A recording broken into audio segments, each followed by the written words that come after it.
បាទខ្ញុំបាទសូមអនកាយគោរពនិងជម្រាបសួរដល់អស់លោកស្រីអ្នកនាងកញ្ញាពុកម៉ែបងប្អូនកូនក្មួយទាំងអស់គ្នាផងដែរបាទឆ្លៀតពេលទំនេរពីការងារខ្ញុំបាទក៏បានលើកយកនៅអត្ថបទមួយដើម្បីធ្វើការបកស្រាយដែលមានចំណងជើងថាកុំចេះតែស្រមើស្រមៃហួសការពិតដែលមានអត្ថន័យនិងខ្លឹមសារដូចតទៅបាទវាជាការពិតណាស់ភាពជោគជ័យបានមកពីសកម្មភាពអមដោយគំនិតបញ្ញាមានផែនការគ្រោងទុកជាមុនយ៉ាងច្បាស់លាស់យ៉ាងជាក់លាក់ជានិច្ចមិនមែនបានមកដោយការតាមរយៈអារម្មណ៍អណ្ដែតអណ្ដូងនោះទេមនុស្សដែលតែងតែប្រើអារម្មណ៍ឬការនិយាយជាជាងការអនុវត្តភាពបរាជ័យតែងតែនាំមុខជានិច្ចពួកគេមានឱកាសតិចបំផុតសម្រាប់ទទួលបាននូវភាពជោគជ័យរាល់ការគិតទាំងអស់វាទាមទារឲ្យយើងមានចក្ខុវិស័យប្រកបដោយកតេបណ្ឌិតនៅពេលដែលយើងមានចក្ខុវិស័យច្បាស់លាស់ហើយនោះ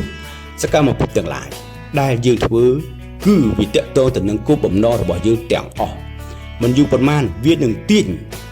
អ្នកឲ្យខិតជិតទៅរកគោលដៅនោះយ៉ាងពិតប្រាកដរាល់ការគិតទាំងអស់ដោយគ្មានការអនុវត្តគឺជាការគិតដែលឥតប្រយោជន៍អ្នកជោគជ័យគឺគិតនិយាយគឺធ្វើនៅក្នុងមុខជំនួញម្ចាស់ជំនួញតែងតែបង្កើតផែនការជំនួញជានិច្ចដែលនោះគឺជាជំហានដំបូងនៃការឈានទៅរកភាពជោគជ័យប្រសិនបើអ្នកជំនួញធ្វើផែនការរួចហើយមិនបានអនុវត្តផែនការនោះទេនឹងធ្វើឲ្យមុខជំនួញរបស់គាត់ទទួលនូវភាពប្រកម្មប្រកោសទៅមុខមិនរួចនោះទេចូលគិតហើយធ្វើសកម្មភាពកុំឲ្យដូចពាក្យមួយដែលគេតែងនិយាយថាបានតែគិតតែមិនធ្វើបើសិនជាយើងប្រៀបធៀបមកដើមឈើវិញគឺយើងបានតែដាំប៉ុន្តែមិនបានស្រោចទឹកសោះធ្វើដូចម្ដេចអាចរស់បាននោះ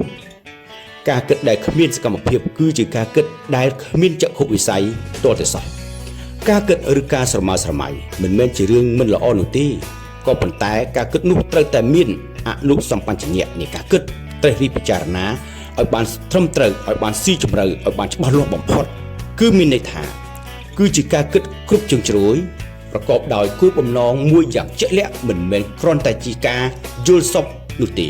ក៏ប៉ុន្តែគឺជាការឆ្ពោះទៅរកការអនុវត្តផែនការឲ្យបានត្រឹមត្រូវអ្នកជោគជ័យតែងតែមានផែនការនិងការគិតប្រកបដោយកតេបណ្ឌិតត្រូវគិតថាខ្ញុំគឺជាបុគ្គលក្លាហានខ្ញុំគឺជាបណ្ឌិតខ្ញុំគឺជាអ្នកជោគជ័យប្រកបដោយឯករាជ្យភាពសិទ្ធិសេរីភាពនិងសេរីភាពហិរញ្ញវត្ថុដើម្បីអត្តហេតុអត្តនោនិថោព្រមហេធោកតញ្ញូនិងបារមី